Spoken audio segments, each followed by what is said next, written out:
This happened a few weeks ago. It was Thursday morning, and I was up, trying to get our two kids ready for school, when the phone rang. Since it was only 7:30, I wondered who could be calling. Caller ID showed that the number was out of range, which made me think even more. "Hello?" I said into the phone. "John, it's me." It was Claire, my wife. I wonder what she wants, I thought, since we had talked the night before. My wife works as a representative for a small marketing and printing firm in our mid-sized city and travels a lot. I more or less take care of our children as I work from home, only occasionally going to our office in the city. In any case, it suits us, and the two of us earn good money. We have a nice 4-bedroom house in the suburbs with a pool and a good group of friends. What happened, Claire? I have a problem, honey. Yesterday in the evening, my wallet was stolen when I went down to the hotel lobby to get a newspaper. You need to cancel our credit cards and get them to issue new ones, ASAP. I spoke to Joy, my boss, and she will arrange for a new American Express card to be sent to me this evening so I can get it before I leave tomorrow. She'll also wire me some cash to help me get by. You are usually very careful with your purse. What's happened? I was a little careless and put it on the checkout counter while I went to get other reading materials, and when I came back, it was gone. The cashier said she was distracted by another customer and didn't notice anything. My driver's license is also missing, but the hotel is sending someone to check the dumpsters in the area, and I hope they find it. Otherwise, I'll have to take a taxi to a meeting today. Okay, I'll take care of the credit cards as quickly as I can. Forgive me for being so careless, honey.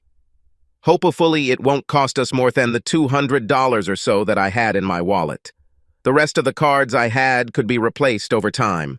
Most of my makeup was in the room, so I'll be ready for the presentation this morning. As children, I miss you guys. That's exactly what happened about 6 weeks ago. I managed to cancel the credit cards before any charges came up, and they found her wallet with her driver's license and other non-credit cards, so I just forgot about it.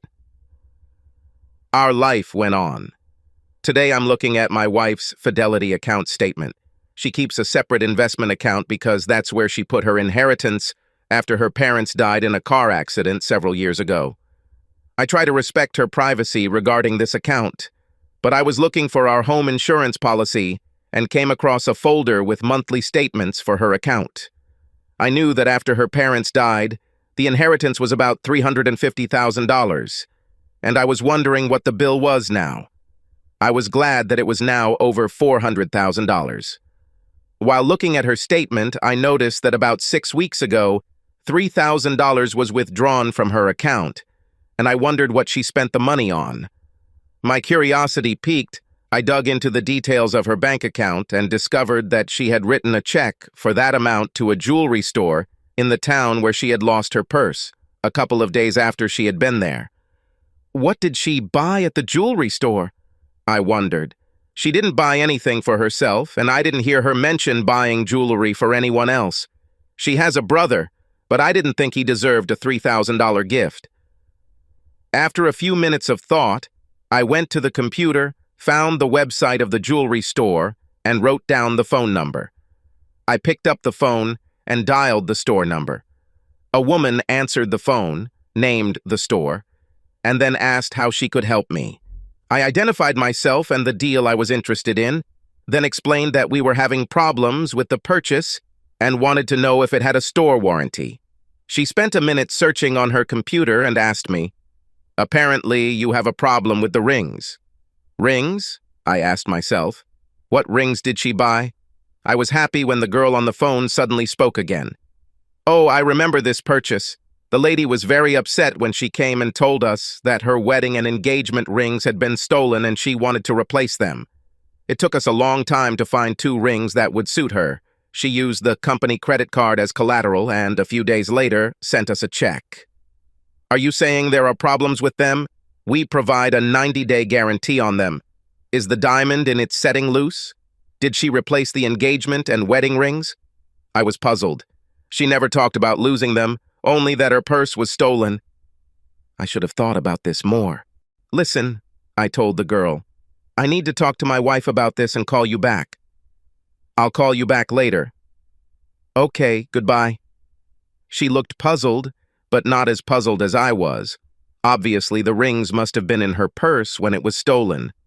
Why would they be in her purse, unless she didn't want others to know she was married? There were no restrictions on marriage at her job, as far as I know. However, if she wanted to appear single in a social situation, I reasoned, it might mean she wanted to be a player when she was away from home. This thought immediately made my stomach ache. We were married for 11 years. We had 2 children, Jeremy, 7, and Melissa, 6, and I thought we had the perfect marriage and family. Our love life was fine, or so I thought. Why would she seek sex outside of our marriage? She usually traveled once a month and stayed 2 or 3 nights in some distant city, so if she wanted to play, she would feel safe doing so then. The loss of the rings must have frightened her greatly, and she decided to replace them with some that were as close to the originals as possible. I bought them when I didn't make much money and they weren't fashionable, so getting a good likeness wouldn't be very expensive. She could have filed a claim with our insurance company, but I would likely have found out about it. If her purse was indeed stolen at the hotel, she should have reported it. I was interested in what she told them about the disappearance. I found the hotel number and called them. I asked if they had a record of my wife's purse being stolen. When they responded that they had a written report of the incident, I asked if they could fax me a copy. A few minutes later, I had a copy. The statement was drawn up and signed by Claire. In it, she described how her purse was stolen while she was dancing in the hall. She left her purse in the booth where she was sitting, and when she returned to her seat, it was gone. The hotel noted that Claire did not want to involve the police. My mind was racing with the implications of what I had discovered. She lied to me about the rings being stolen, and she lied to me about them being stolen from a gift shop. Perhaps there was some other explanation for this, but I could not imagine any other scenario other than the disgusting thoughts that were running through my head. I knew I had to figure out what losing those rings meant, or it would drive me crazy. But it was becoming obvious that the rings were in her purse when she was dancing with some unknown man. After that, she left on a trip a couple of weeks ago and was due to go on another trip in a couple of days, and I needed to get a little more information about the itinerary for her next trip. I wanted to find out what she did in the evenings when she was away from home. If she had intimate relationships with other men, then perhaps the loss of the rings was enough to scare her. I knew that if I found out that she had been unfaithful to me, it would probably be the end of our marriage, although I didn't want to think about the impact on the children. She was a great mother, but I couldn't let her have custody if we separated, and she started traveling and having sex. My mind was racing, trying to figure out how to find other clues about her fidelity. What else can tell me what she did during her travels? Have you he uses condoms having sex? I would bet that she used condoms since she probably didn't want to bring anything home or get pregnant. I had a vasectomy after the birth of our second child, and pregnancy would have been an absolute no-no. She couldn't trust a man to bring condoms, so she had to have her own supply. Where would she keep them? She couldn't keep them at home or in her car, so she would have to keep them in her office at work. Most likely they would have been with her when she left on a business trip. She always carried her business papers, laptop, and presentation materials in a large briefcase that she kept in her office. However, if she was on an early morning flight, she would bring her briefcase home the night before and then take it and her suitcase to the airport. This was the clue. I had to find an opportunity to search the briefcase before she left. I was hoping her next trip would involve an early morning flight. I decided that I had to act calm so as not to alert her that something was wrong. I shouldn't have worried, because when the kids got home from school I was too busy to worry. But the possibility of her cheating on me remained in the back of my mind. When Claire returned from work, I had a minor accident while preparing dinner. A dish of beans slipped out of my hands and fell onto the floor. I set about cleaning with my usual calmness. And with children running around, I seemed a little agitated, so I don't think she noticed anything strange in my behavior. When everything had calmed down and the mess had been cleaned up, I greeted her with a kiss on the cheek, as I usually did, and we sat down to eat. While we ate, we usually chatted about our day, so I didn't think it was unusual to ask about her upcoming trip. Are you leaving again in a couple of days? Oh yeah, almost the same thing again. I'm not looking forward to it. If you don't like it, why don't you apply for another position? You've been working in the company long enough and know enough about it. You can fit in almost anywhere. I've already thought about it, but I want to work a little more before I sit down at the table. I decided to prick her conscience a little. The children and I really miss you when you're gone. I know, and I regret it. I miss you too. So where are you going this time? And are you leaving in the morning so we can meet before you leave? I looked at her, remembering that the children were listening. I felt like I was making a good game by pretending everything was normal, even though I was having a hard time eating because my stomach was in turmoil. She obviously thought everything was fine because she responded in kind to me. I wondered if her stomach was giving her problems, but she seemed to be eating without any problems. Maybe I was wrong about her, but if I could check her portfolio, I would have a more accurate opinion of her fidelity. I'm only going to Denton, so I have a 7:30 flight in the morning, and I need something to tide me over until I get back on Friday. She winked back at me. This is good. I winked back, trying to act normal, and she blushed. This meant that she would bring the briefcase home the evening before departure and would not go to work until she left for the airport. Her carefree attitude about her trip in front of our kids and me seemed to indicate that she doesn't play when she's away, or she's used to being lied to. I hoped the briefcase would tell the whole story.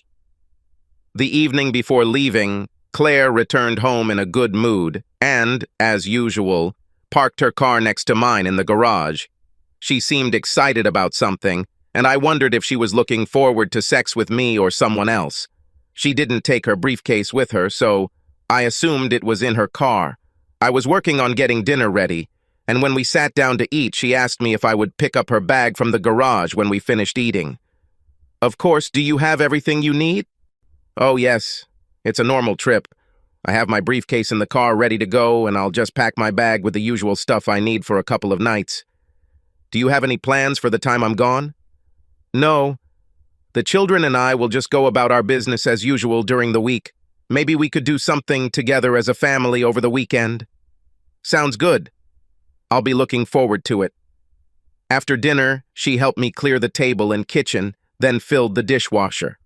After turning it on, she went into the bedroom to pack her things, and I headed to the garage to get her bag. In the garage, I looked into her car, but did not see the briefcase and assumed that it was locked in the trunk. I foresaw this and figured out how to get there in the evening. Returning to the bedroom with her bag, I asked, "Where are the keys to your car? You have a flat tire and probably have a slow leak. If I take it to a gas station, I can have Jerry fix it right away." She looked confused for a minute and then reached for her purse. Handing me the keys, she asked, "Can't you just put the spare tire on?" "This is only as a last resort. We have time to fix it, so I think this is what we should do," I told her, heading back to the garage before she had a chance to think. After quickly moving her car out of the garage, I headed to the corner gas station that my high school friend Jerry owned. Having approached one of his compartments, I honked the horn. He saw me and opened the door, allowing me to drive in and close it behind me. "How are you?" "I was supposed to be here to fix the tire, but I needed time to check something else." "Trouble at home, buddy?" "Maybe," I told him, opening the trunk and taking out Claire's briefcase. Setting it down on my desk, I used the key on her ring to open it. "Well, I have a client, so have fun," Jerry told me, heading back to the small store he ran in conjunction with his station. I began to search the briefcase very carefully, as I did not want to disturb anything unnecessarily. After checking several pockets in the flap, my fingers found a package, which I removed. My heart sank when I saw the open package of condoms. About 3 were missing. My worst suspicions were confirmed. I put the package back, closed, and locked the briefcase. Putting the briefcase back in the trunk, I closed it and turned around when Jerry returned. "Did you find what you were looking for?" I'm afraid so. Could you please let me stay here for a while? Maybe you could check the air in her tires so I can tell her I fixed the problem. Okay, I can. He just looked at me cheerfully, but remained silent. He was a true friend. After checking it, I left the compartment, drove to the gas station, and filled the tank. There's no telling when I'll be able to do this again. I thanked Jerry for his hospitality and headed home. My thoughts were very dark, and I was on the verge of hyperventilating when I pulled back into our garage. I felt furious and disappointed that she would do this to me, the children, and our marriage. Then my mind started planning my next move. I needed definitive proof of her adulterous, immoral behavior to ensure that I would receive custody of our children. She was a good mother, and children need a mother, and I would allow visitation, but my goal was full legal custody. She would have to explain to her brother and friends why we got divorced. Entering the house, I shouted into the bedroom, "All is ready." It was just a small nail. Okay, thank you. I couldn't look her in the eye yet, so I went into the kitchen and got a beer, and then went into the family room where the kids were watching TV. About half an hour later, Claire came into the room and sat next to me on the sofa. By that time, I had managed to cool down, although I was very sad that this once happy family would soon become a thing of the past. Claire moved closer to me and pressed herself against me. "Are you ready for tonight, stud?" she whispered in my ear. I took a sip of my beer before answering. "I think so, but my stomach is giving me trouble." "Oh, that's too bad, honey," she told me, snuggling closer. I automatically put my hand on her shoulders and somehow felt tenderness towards her. I was wondering why she did this. Was it for the sake of excitement, or did she just need more sex than I could give her? I may never know. All I knew was that my trust in her was gone. We both put the kids to bed, and I watched her as she kissed our two little angels good night. When they got up in the morning, she was gone, but they didn't worry because she had traveled so much. That night, we made love. It was not hot, passionate sex, but rather farewell intimacy. She felt my sadness. "Is your stomach still bothering you, honey?" "Yes, but I will survive." "Do you really need to go on this trip?" I asked, hoping she would put our love and our marriage first. Maybe I was hoping that this was all a nightmare and that it would all go away if she stayed home with us. "Sorry, honey.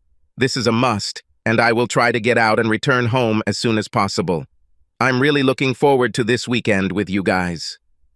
"Okay, honey," I sighed. "Better get some sleep. You need to get up early to catch the plane." "I'll take a quick shower first, then I won't have to do it in the morning." "Fine." While she was in the shower, I walked over and looked in her bag to see what she had packed.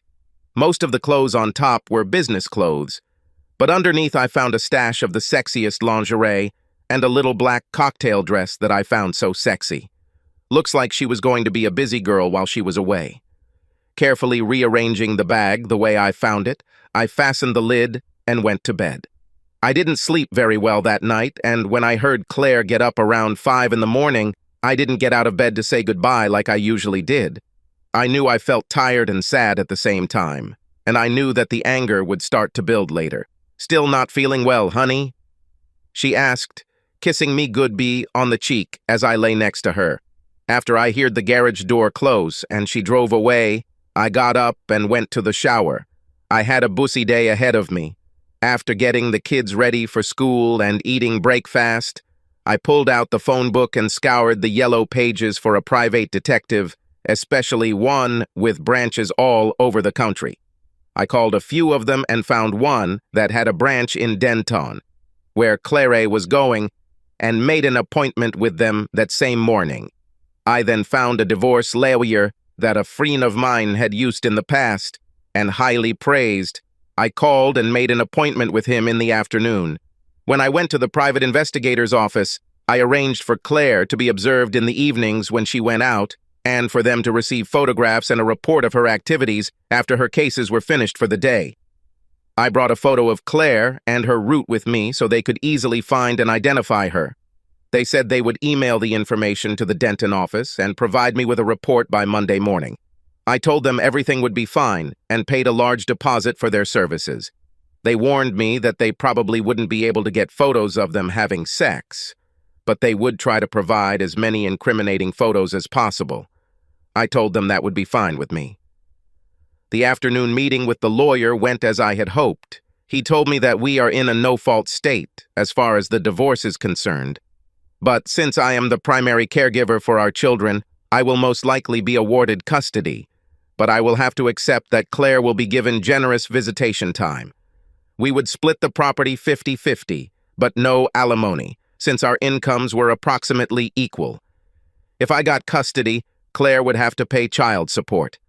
As for the inheritance that Claire received, she would keep it for herself, which did not bother me. Our children were my main concern. I told him to prepare the documents and serve them after Monday based on irreconcilable differences, but asked for the stipulation that Claire must move out of our home immediately after delivery. The lawyer said that as the children's guardian, I would have the right to ask for this.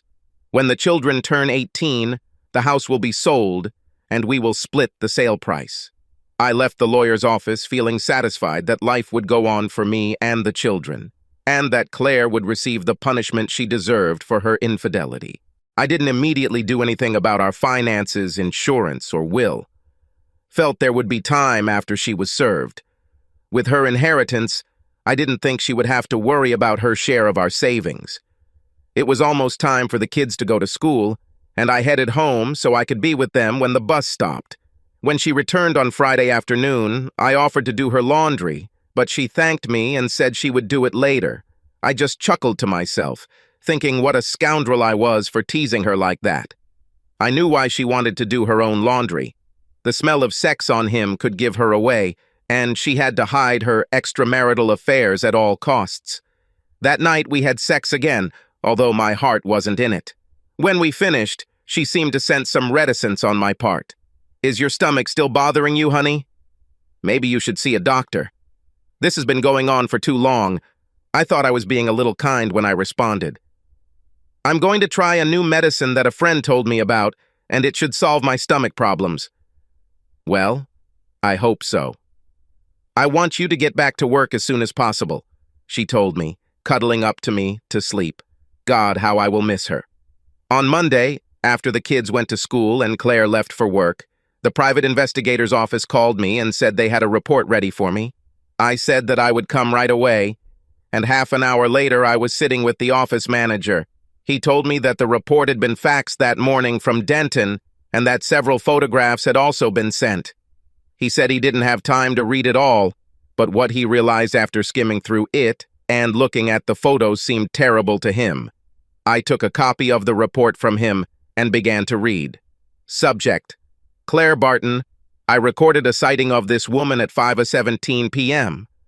Wednesday, June 16th, in the Denton Marriott lobby. Identification was established through a photograph obtained from the Merrickville office and a company name tag on the subject.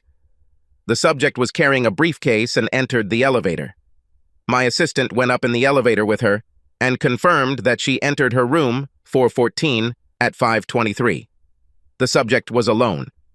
A photograph of the subject dressed before entering the room is presented as Exhibit 1A. I looked at Photo 1A and saw that she was wearing her business attire. It was clearly visible that she was wearing rings. He or she must have taken the photo using a cell phone. The partner stayed in a room rented across the hallway from the property. At 6:31 a.m., my partner notified me that the subject had left the room and was on the elevator. At 6:32 a.m., the subject exited the elevator into the lobby. She was dressed as indicated in Appendix 1B. In the photo in Exhibit 1B, Clara was wearing her little black cocktail dress, high heels, and the necklace I gave her for our 10th anniversary, looking like a slutty girl. There was enough detail in the photo to reveal that she had no wedding rings on her left hand. Subject entered the dining area and ate a light dinner with a glass of wine. At 7:13 a.m., the subject left the dining area and entered the adjacent dining room where she took a seat at the bar and ordered a glass of wine. At 7:17 a.m., a single male approached the subject and they spoke for several minutes. C. Exhibit 1C. The photograph of Exhibit 1C shows a tall, handsome man talking to Claire at the bar. After several minutes of conversation, the subject nodded and followed the man into a booth near the dance floor. Subject spent 1 hour and 43 minutes with a man in a booth. I danced with a man 6 times and had intimate relations. See Exhibit 1D. In the photograph submitted as Exhibit 1D, Claire and the man in Exhibit 1C were sitting in a booth in a close embrace and kissing. Her short dress was hiked up to her hips and his hand was underneath it. At 8:51 a.m., the subject and man left the lounge, took the elevator to the subject's floor, and entered her room, 414. C. Exhibit 1E. Exhibit 1E shows Claire and the man from the lounge entering her room. She looked a little tipsy, but very happy. At 11:13 a.m., the male exited the subject's room and left the building. The man's car number is MBS 2892. Registered to Alexander B. Tate, 1424. Azalea Dr. Denton. The man is married and has 2 young children. I reviewed the rest of the story, and the report indicated that she repeated her actions the next evening with another man. It was signed by the investigator in Denton. My wife was a slut when she left home. I couldn't come to terms with what she was doing. Even the loss of the rings didn't scare her enough to stop. After paying the private investigator the balance of the bill, I thanked him and left. I took 2 extra copies of the report with me, all on CD, and drove straight home. At home, I immediately called the divorce lawyer and asked him what stage the divorce case was at. He told me they were ready to file, and I asked him to continue the filing process and asked if he could serve them publicly the next day at her work. He said it wouldn't be a problem, and I gave him the address of her work. I wanted to hurt her and humiliate her, and having her complain at work would go a long way toward getting back at me for what she did. We didn't have sex that night. I think she knew something was wrong and perhaps realized I knew something, but was afraid to voice her concerns other than to say she hoped I would get better soon. Strangely, she seemed a little reserved herself, but I let that pass without comment. In the morning, I got up early because I didn't sleep very well at night. I worked on the computer until I heard the kids move, and then I went and started eating breakfast. After breakfast, I walked her to work, and she came up to me to hug and kiss me before leaving for work. I gave her a little hug before walking her out the door. I think at that moment she understood everything. There were tears in her eyes as I closed the door behind her, and she whispered, "I love you." When she left, I felt overcome with great sadness and wanted to cry myself. But the children needed to be organized so I could get them ready for the school bus. The call came at approximately 10:45. Caller ID showed it was Claire's workplace, and I answered the phone without answering the call. There was a moment's pause while the caller accepted the fact that I was not going to talk. "I am so sorry." Her voice said it in a whisper, and then the line went dead, and I hung up. She didn't come home that evening, and I wondered if she was playing her little sick game of not caring about her husband anymore. I knew I had been cruel to her, but I retained some justified rage. The kids wondered where Mom was, but I took them to Mickey D's for dinner, and by the time we got home, they were very tired and ready to go to bed. The next morning, she called. "Honey, can I come home? Pick up my things and we can talk." I felt pangs of conscience, but they quickly passed. "Why don't you come between 9 hours and noon? Then the children and I won't be here. As for the conversation, I will speak with you one-on-one at my attorney's office once you have signed, certified, and returned the divorce papers. Then I will listen to everything you have to say." A sob then, "Okay." And the phone turned off again. She signed the papers, and 6 months later we were finally divorced. She was pregnant but had an abortion before the divorce. When she fucked her last lover, the rubber band broke, and it was close to her fertile period, so even though I discovered her cheating because she lost her rings, it most likely would have been discovered anyway. I heard she's back on the dating scene. I think if she gets close to marriage again, I will warn her future husband about her fidelity. There's no point in her cuckolding the 2 of us. We had a meeting, as I told her, at my lawyer's office. She asked me to give up the divorce. Not having unlimited access to our children was hard on her, but I told her I simply couldn't trust her anymore. She explained that she had seen a psychologist and he had diagnosed her with a form of nymphomania, and she had been helped to overcome her addiction. Now she controls her urges. I told her that it wasn't enough for me if she still had urges, and if she had sought help for her urges in the first place, she wouldn't be in the position she is in now. I left her crying in the lawyer's office. I'm dating again, and I think I've found a woman I like, and I think I could easily fall in love with her. She's my age and divorced. I caught my husband cheating and didn't put up with it. My type of woman. A big plus for her is that children also like her. I guess it's only a matter of time until I pop the question. Subscribe to our channel so that your second chaff doesn't cheat on you, and go ahead and listen to the next story, because this story is nothing compared to the next one. If you're under 18, don't even think about listening to the next one.